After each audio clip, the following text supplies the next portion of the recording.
இப்ப சி இன்டர்மீடியேட்கான எக்ஸாம்க்கான தேதியுமே வந்துருச்சு. 2 பேருமே எக்ஸாமும் எழுத போறாங்க. இப்ப ஃபர்ஸ்ட் பேப்பர் எழுதுறாங்க. எல்லாருமே நல்லபடியா எழுத ஆரம்பிக்கிறாங்க. இப்ப ஆர்ச்சியுமே நல்லா வேகமா எழுதிக்கிட்டு இருக்க. நடுவுல வந்து ஒரு சம்ல குழம்பி போய் நிக்கிறா. சரியான முறையில ஆன்சர் வரதுனால திரும்ப திரும்ப ட்ரை பண்ணி பாக்குறா. ஆனா பதட்டத்தினால சரியாவே வரல அவளுக்கு. எவ்வளவு ட்ரை பண்ணி வராதனால ஒரு கட்டத்துக்கு மேல அங்க இருந்து பேப்பருமே கொடுத்துட்டு ரூமுக்குமே போயிடுறா. இப்ப பார்த்தனுமே அவ இல்லாதனால இவன் இவ்வளவு சீக்கிரமா போயிட்டாலேன்னு சொல்லிட்டு யோசிச்சுட்டு இவன் நைட் அவளுக்கு காலும் பண்ணலாம்னு சொல்லி வரா. அந்த நேரம் விஷாலுமே இதுக்கப்புறம் அவளுக்கு கால் பண்ணாத, அவ படிக்க போறது இல்லன்ற மாதிரி சொல்லிட்டான்ற சொல்றாங்க.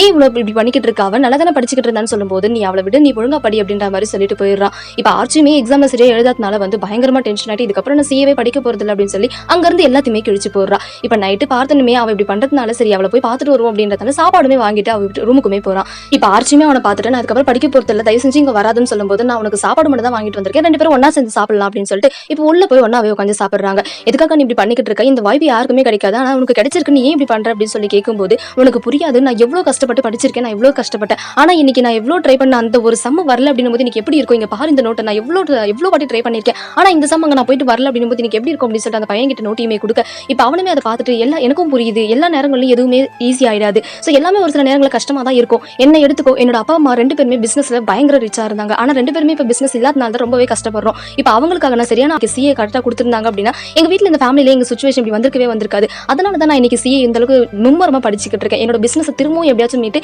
எங்க அப்பா அம்மாவுக்கு கொடுக்கணும் அப்படின்னு சொல்லிட்டு உனக்குள்ளேயே அந்த மாதிரி ஏதாச்சும் ஒரு காரணம் இருக்கும் இல்லையா, எதுக்காக நீ வந்த அப்படின்றத யோசிச்சு பார்த்த அப்படின்னா கண்டிப்பா நீயும் இதை நான் விட்டுற மாட்டேன் அப்படின்ற மாதிரி சொல்ல இப்ப ஆர்ச்சியுமே அவன் சொல்லிட்டு போன விஷயங்களை பத்தி யோசிக்கவும் ஆரம்பிக்கும். மறுநாள் பேப்பர் 2 எக்ஸாமுமே வருது. இப்ப அவ வருவாளான்னு சொல்லிட்டு பார்த்து இருந்தவனும் வரல அப்படின்றதுனால ஒரு கட்டத்துக்கு மேல சரி எக்ஸாமும் எழுத ஆரம்பிச்சிருவாங்க. உடனே ஆர்ச்சியுமே அங்க வந்து எக்ஸாம் எழுத இதை பாக்குற அவனுமே அவன் மேல ஒரு நம்பிக்கையும் வருது, இதுக்கப்புறம் நீ கரெக்டா பண்ணுவ அப்படின்னு சொல்லிட்டு அவங்க 2 பேருமே எக்ஸாமும் எழுத ஸ்டார்ட் பண்றாங்க. இங்க நீரஜும் 3வது முறையா சிஏ ஃபைனல் எக்ஸாம்ல தோத்து போனதுனால இப்ப புக்ஸ் எல்லாத்தையுமே எடுத்துட்டு வந்து கைலாங்களையும் போட்டு இந்த விஷயத்தை அவங்க அப்பாவும் அம்மாவும் பார்த்துட்டு என்ன பேசுறதுன்னு தெரியாம அமைதியாவே இருப்பாங்க. இப்ப நீரஜ் கடையில இருக்கும் போது இப்ப அவங்க அப்பாவுமே போயிட்டு அந்த புக்ஸ் எல்லாமே எடுத்து போய் கொடுத்துட்டு உனக்கு எது பிடிக்குதுன்னு தோணுதோ அதை நீ பண்ணு, தாராளமா பண்ணலாம், நீ என்ன பண்ணாலும் சரி நாங்க உனக்கு கண்டிப்பா துணையா நிப்போம், உன்னோட வலி எது வேதனை எதுன்னு சொல்லிட்டு நாங்க இது நாள் வரைக்கும் பாத்துக்கல, நாங்க இப்பதான் உன்னை பத்தி புரிஞ்சுக்கிட்டோம், உனக்கு இது மேல எவ்வளவு ஆர்வம் இருக்குது அப்படின்றது நல்லாவே தெரிஞ்சுக்கிட்டோம், நீ சின்ன வயசுல இருந்து சிஏன்னு சொல்லும் போது எங்களுக்கு அது பெருசா தெரியல, ஆனா இத்தனை முறை நீ தோத்துட்டும் கூட நீ திரும்ப திரும்ப அதை பண்ணணும்னு உன் மனசு நினைக்குது, நான் எனக்கு அது நல்லாவே தெரியுது, நீ என்ன பண்ணணும்னு நினைக்கிறியோ பண்ணு, இந்த ஒரு முறை இல்ல நீ எத்தனை முறை வேணாலும் எழுதலாம், நாங்க உனக்கு சப்போர்ட்டிவா இருக்கோம் அப்படின்னு சொல்லி அவங்க அப்பா பேசுறது இந்த விஷயத்தை கேட்டவனே அவனுக்கு ரொம்பவே சந்தோஷமாகுது.